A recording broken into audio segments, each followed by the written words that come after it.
ಎಲ್ಲರಿಗೂ ನಮಸ್ಕಾರ ಸ್ನೇಹಿತರೆ. ಜ್ಯೋತಿಷ್ಯ ಶಾಸ್ತ್ರದ ಪ್ರಕಾರ ಶನಿಯನ್ನ ಕರ್ಮಫಲದಾತ ಅಥವಾ ನ್ಯಾಯಾಧೀಶ ಎಂದು ಕರೆಯಲಾಗುತ್ತೆ. ಶನಿಯು ಗುರುವಿನ ಮೀನರಾಶಿಯಲ್ಲಿ ತನ್ನ ಸಂಚಾರವನ್ನ ಮಾಡ್ತಾ ಇದ್ದು, ಇದರ ಪ್ರಭಾವ 6 ರಾಶಿಗೆ ಸೇರಿದ ಜನರ ಮೇಲೆ ಬಹಳಷ್ಟು ಹೆಚ್ಚಾಗಿರಲಿದೆ.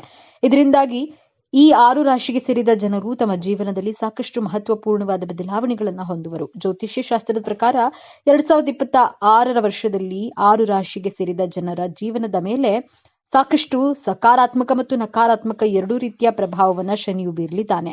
ಹಾಗಾಗಿ ಶನಿಯ ಈ ಸಂಚಾರದಿಂದಾಗಿ 2026 ವರ್ಷದಲ್ಲಿ ಯಾವ 6 ರಾಶಿಗೆ ಸೇರಿದ ಜನರ ಜೀವನದಲ್ಲಿ ಏರಿಳಿತವಾಗಲಿದೆ ಹಾಗೂ ಯಾರ ಭಾಗ್ಯ ಅದೃಷ್ಟದ ಬೆಂಬಲ ಪಡೆಯುವರು ಎನ್ನುವ ಬಗ್ಗೆ ಸಂಪೂರ್ಣ ಮಾಹಿತಿಯನ್ನ ನೋಡೋಣ ಬನ್ನಿ. ಅದಕ್ಕೂ ಮುನ್ನ ನೀವಿನ್ನು ನಮ್ಮ ಚಾನೆಲ್ಗೆ ಸಬ್ಸ್ಕ್ರೈಬ್ ಆಗಿಲ್ಲ ಅಂದ್ರೆ ಈಗಲೇ ಸಬ್ಸ್ಕ್ರೈಬ್ ಆಗಿ, ಹಾಗೆ ವಿಡಿಯೋನ ಲೈಕ್ ಮಾಡಿ, ವಿಡಿಯೋನ ತಪ್ಪದೇ ಕೊನೆ ತನಕ ನೋಡಿ. ಭಕ್ತಿಯಿಂದ ಓಂ ನಮಃ ಶಿವಾಯ ಅಂತ ಕಾಮೆಂಟ್ ಮಾಡಿ. ವೃಶ್ಚಿಕ ರಾಶಿಗೆ ಸೇರಿದ ಜನರಿಗೆ 2026ರಲ್ಲಿ ಶುಕ್ರ ಸಂಚಾರ ನಿರೀಕ್ಷಿತ ಲಾಭಗಳನ್ನು ನೀಡಲಿದ್ದಾನೆ.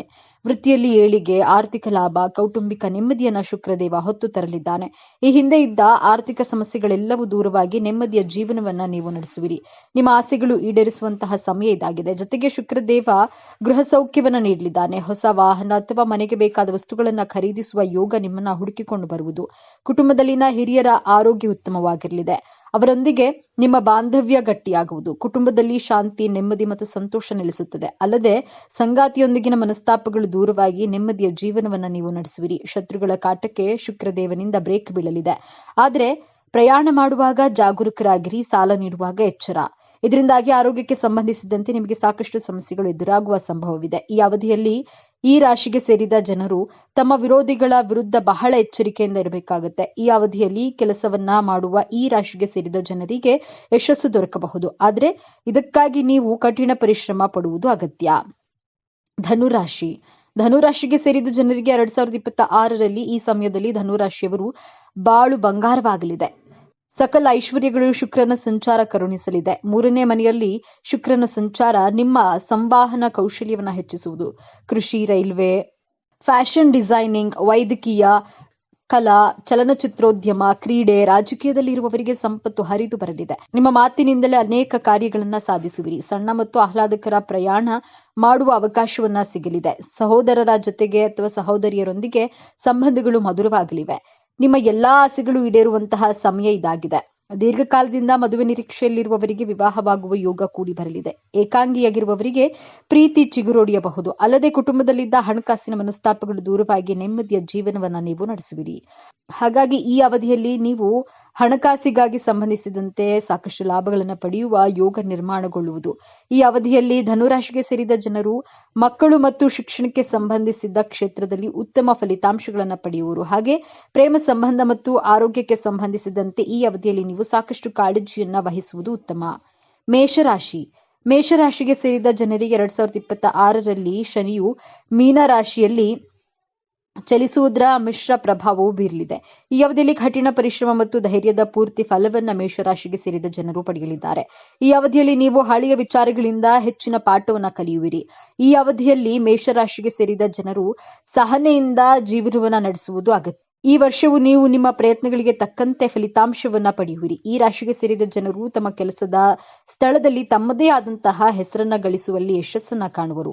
ಆರ್ಥಿಕ ವಿಚಾರಗಳಿಗೆ ಸಂಬಂಧಿಸಿದಂತೆ ಮೇಷರಾಶಿಗೆ ಸೇರಿದ ಜನರಿಗೆ ಈ ಅವಧಿಯಲ್ಲಿ ಸ್ಥಿರತೆ, ಹಣಕಾಸಿಗೆ ಸಂಬಂಧಿಸಿದ ಸಮಸ್ಯೆಗಳಿಗೆ ಮೇಷರಾಶಿಗೆ ಸೇರಿದ ಜನರು ಈ ವರ್ಷದಲ್ಲಿ ಕೊನೆಯನ್ನ ಮುಕ್ತಿ ಹೊಂದುವರು.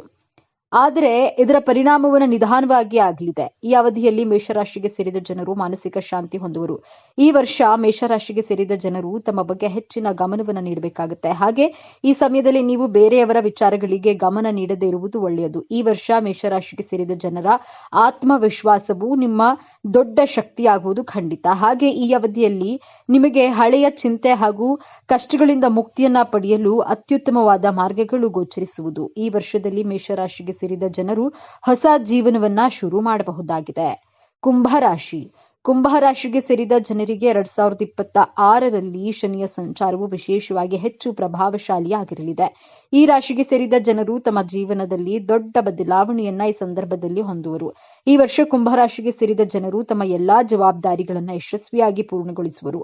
ಆದರೆ ಇವುಗಳ ಮಧ್ಯೆ ಕೆಲವು ಸವಾಲುಗಳು ಎದುರಿಸಬೇಕಾಗಿ ಬರಬಹುದು. ಶನಿಯ ಪ್ರಭಾವವು ಕುಂಭರಾಶಿಗೆ ಸೇರಿದ ಜನರ ಮೇಲೆ ಮೊದಲಿಗಿಂತ ಹೆಚ್ಚಾಗಿ ಈ ಸಮಯದಲ್ಲಿರಲಿದೆ. ಹಾಗಾಗಿ ಈ ಅವಧಿಯಲ್ಲಿ ಇನ್ನಷ್ಟು ಬಲಶಾಲಿಯಾಗಿರುವಿರಿ. ಈ ವರ್ಷ ಕುಂಭರಾಶಿಗೆ ಸೇರಿದ ಜನರು ಈ ಅವಧಿಯಲ್ಲಿ ಯಾವುದೇ ಕೆಲಸವನ್ನ ಮಾಡ್ತಾ ಇದ್ರೆ ಅದಕ್ಕಾಗಿ ತಮ್ಮ ಕಠಿಣ ಪರಿಶ್ರಮವನ್ನ ಮುಂದುವರಿಸುವರು ಮತ್ತು ಸಾಕಷ್ಟು ಧೈರ್ಯದಿಂದಿರುವರು. ಈ ವರ್ಷ ಕುಂಭರಾಶಿಗೆ ಸೇರಿದ ಜನರು ತಮ್ಮ ಸಂಬಂಧಗಳು ಇನ್ನಷ್ಟು ಬಲಗೊಳ್ಳುವುದು ಕಾಣುವರು ಮತ್ತು ನೀವು ಸತ್ಯವನ್ನ ಎದುರಿಸಬೇಕಾಗಿ ಬರಬಹುದು. ಹಾಗೆ ಕುಂಭರಾಶಿಗೆ ಸೇರಿದ ಜನರು ಈ ಸಮಯದಲ್ಲಿ ಯಾವುದೇ ಪರಿಸ್ಥಿತಿಯನ್ನ ತಮ್ಮ ಮನಸ್ಸನ್ನ ಶಾಂತವಾಗಿರಿಸಿಕೊಳ್ಳುವುದು ಅಗತ್ಯ. ಈ ಅವಧಿಯಲ್ಲಿ ಕುಂಭರಾಶಿಗೆ ಸೇರಿದ ಜನರ ಕಷ್ಟ ಹೆಚ್ಚಾಗಬಹುದು. ಆದರೆ ಶನಿಯ ಪ್ರಭಾವದಿಂದಾಗಿ ಈ ರಾಶಿಗೆ ಸೇರಿದ ಜನರು ಯಾವುದೇ ರೀತಿಯ ಕಠಿಣ ಪರಿಶ್ರಮದಿಂದ ಹೊರಬಂದು ಸಾಕಷ್ಟು ಬಲಗೊಳ್ಳುವರು. ಮೀನರಾಶಿ 2026ರ ಹೊಸ ವರ್ಷದಲ್ಲಿ ಶನಿಯು ಮೀನರಾಶಿಯಲ್ಲಿಯೇ ತನ್ನ ಸಂಚಾರವನ್ನ ಮಾಡುವನು. ಹಾಗೆ ಮೀನರಾಶಿಯವರ ಮೇಲೆ ಶನಿಯ 7.5 ಪ್ರಭಾವವನ್ನು ನೋಡಬಹುದು ಮತ್ತು ನಿಮ್ಮ ಜೀವನದ ಮೇಲೆ ಹೆಚ್ಚಿನ ಪ್ರಭಾವವನ್ನು ನೋಡಬಹುದಾಗಿದೆ. ಹಾಗೆ ಈ ಅವಧಿಯಲ್ಲಿ ನಿಮ್ಮ ಜವಾಬ್ದಾರಿಗಳನ್ನು ಸರಿಯಾಗಿ ಅರ್ಥ ಮಾಡಿಕೊಳ್ಳುವಲ್ಲಿ ಯಶಸ್ಸು ಗಳಿಸುವಿರಿ.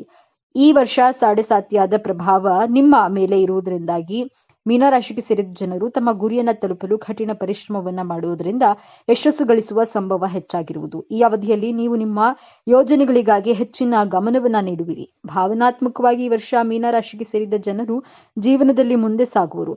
ಈ ರಾಶಿಗೆ ಸೇರಿದ ಜನರು ತಮ್ಮ ಮಾನಸಿಕ ಆರೋಗ್ಯದ ಬಗ್ಗೆ ಹೆಚ್ಚಿನ ಗಮನವನ್ನ ನೀಡುವರು. ಈ ವರ್ಷ ಶನಿಯು ಮೀನರಾಶಿಗೆ ಸೇರಿದ ಜನರ ಜೀವನವನ್ನ ಉತ್ತಮವಾಗಿರಿಸಲು ಸಹಾಯವನ್ನ ಮಾಡುವುದು. ಈ ರಾಶಿಗೆ ಸೇರಿದ ಜನರ ತಮ್ಮ ಜೀವನದಲ್ಲಿ ಹೊಸ ಅಧ್ಯಾಯವನ್ನ ಶುರು ಮಾಡುವರು. ಈ ಅವಧಿಯಲ್ಲಿ ಮೀನರಾಶಿಗೆ ಸೇರಿದ ಜನರು ಯಾವುದೇ ಕಠಿಣ ಪರಿಸ್ಥಿತಿಯನ್ನ ಎದುರಾದ್ರೂ ಹೆದರೋದಿಲ್ಲ ಹಾಗೂ ಧೈರ್ಯ ಮತ್ತು ಸಹನೆಯೊಂದಿಗೆ ಆತ್ಮವಿಶ್ವಾಸದಿಂದ ಇರುವರು. ಈ ವರ್ಷ ಮೀನ ರಾಶಿಗೆ ಸೇರಿದ ಜನರು ಕಠಿಣ ಪರಿಸ್ಥಿತಿ ಹಾಗೂ ಪರೀಕ್ಷೆಗಳನ್ನ ಎದುರಾದ್ರೂ ಅವುಗಳನ್ನ ದೂರ ಮಾಡಲು ಉತ್ತಮ ಮಾರ್ಗಗಳನ್ನ ಪಡೆಯುವರು. ಮಕರ ರಾಶಿಗೆ ಸೇರಿದ ಜನರಿಗೆ 2026ರಲ್ಲಿ ಅಂದ್ರೆ ಧನಸ್ಥಾನದಲ್ಲಿ ಶುಕ್ರನ ಸಂಚಾರ ಆರ್ಥಿಕವಾಗಿ ಬಹಳ ಲಾಭದಾಯಕವಾಗಲಿದೆ. ಈ ಸಮಯದಲ್ಲಿ ಹಣದ ಹರಿವು ಹೆಚ್ಚಾಗಲಿದ್ದು ಉಳಿತಾಯ ಮಾಡಲು ಸಾಧ್ಯವಾಗುತ್ತದೆ. ಕುಟುಂಬದಲ್ಲಿ ಸಂತೋಷದ ವಾತಾವರಣ ನೆಲೆಸುವುದು. ನಿಮ್ಮ ಮಾತುಗಳು ಆಕರ್ಷಕವಾಗಿರುವುದರಿಂದ ಜನರು ನಿಮ್ಮತ್ತ ಆಕರ್ಷಿತರಾಗುತ್ತಾರೆ. ಈ ರಾಶಿಯ ಕಾರ್ಮಿಕರು, ವ್ಯಾಪಾರ, ವ್ಯವಹಾರ ಹಾಗೂ ಉದ್ಯಮಿಗಳಿಗೆ ಅದ್ಭುತ ಗಳಿಗೆ ಇದು. ಹೂಡಿಕೆಯಿಂದ ಲಾಭ ಹರಿದು ಬರಲಿದೆ. ಹಿಂದೆ ಇದ್ದ ಸಾಲಗಳು ತೀರಿಸಿ ಮತ್ತೊಬ್ಬರಿಗೆ ಸಾಲ ನೀಡುವ ಹಂತಕ್ಕೆ ನೀವು ಬೆಳೆಯುವಿರಿ. ಒಟ್ಟಾರೆಯಾಗಿ ಮಕರ ರಾಶಿಯವರಿಗೆ ಈ ಸಮಯ ತುಂಬಾ ಅನುಕೂಲಕರವಾಗಿದೆ. ಧಾರ್ಮಿಕ ಕಾರ್ಯಗಳು, ಸರ್ಕಾರಿ ಹುದ್ದೆಯಲ್ಲಿರುವವರಿಗೆ ದುಪ್ಪಟ್ಟು ಸಂತೋಷ ಹಾಗೂ ಸಂಪತ್ತನ್ನ ಹೊತ್ತು ತರಲಿದೆ. ನಿಮ್ಮನ್ನ ಜನ ಗುರುತಿಸಲು ಪ್ರಾರಂಭಿಸ್ತಾರೆ. ನಿಮ್ಮೆಲ್ಲ ಆಸೆಗಳು ಈಡೇರುವಂತಹ ಸಮಯ ಇದು. ವಾಹನ, ಆಸ್ತಿ ಖರೀದಿಗೆ ಸುವರ್ಣ ಅವಕಾಶ ಸಿಗುವುದು. ಹಿಂದೆ ಮಾಡಿದ ಸಾಲಗಳು ತೀರಿಸುತ್ತವೆ. ಶುಭ ಗ್ರಹಗಳ ಕೆಟ್ಟ ಪರಿಣಾಮ ಕಡಿಮೆಯಾಗಿ ಉನ್ನತ ಸ್ಥಾನ ಹಾಗೂ ಬಡ್ತಿಯೊಂದಿಗೆ ಹೊಸ ಉದ್ಯೋಗ ಅವಕಾಶಗಳನ್ನ ನಿಮ್ಮನ್ನ ಹುಡುಕಿಕೊಂಡು ಬರಲಿದೆ. ನಿಮ್ಮ ವ್ಯಕ್ತಿತ್ವದಲ್ಲಿ ಆಕರ್ಷಣೆ ಹೆಚ್ಚಾಗುತ್ತೆ. ನಿಮ್ಮ ಸೌಂದರ್ಯ ಮತ್ತು ಆರೋಗ್ಯದ ಬಗ್ಗೆ ಹೆಚ್ಚು ಗಮನ ಹರಿಸುವಿರಿ. ಆತ್ಮವಿಶ್ವಾಸ ವೃದ್ಧಿಯಾಗಲಿದೆ. ಜನರು ನಿಮ್ಮಿಂದ ಪ್ರಭಾವಿತರಾಗ್ತಾರೆ. ಹೊಸ ಆರಂಭಗಳಿಗೆ ಇದು ಅತ್ಯುತ್ತಮ ಸಮಯ. ಓಕೆ ಸ್ನೇಹಿತರೆ, ಈ ಮಾಹಿತಿ ನಿಮಗೆ ಇಷ್ಟವಾದ್ರೆ ಈ ವಿಡಿಯೋನ ಪ್ರತಿಯೊಬ್ಬರಿಗೂ ಶೇರ್ ಮಾಡಿ. ನಮ್ಮ ಚಾನೆಲ್ಗೆ ಸಬ್ಸ್ಕ್ರೈಬ್ ಆಗಿ. ಎಲ್ಲರೂ ಭಕ್ತಿಯಿಂದ ಓಂ ಶ್ರೀ ಶನೀಶ್ವರಾಯ ನಮಃ ಅಂತ ಕಾಮೆಂಟ್ ಮಾಡಿ. ಧನ್ಯವಾದಗಳು.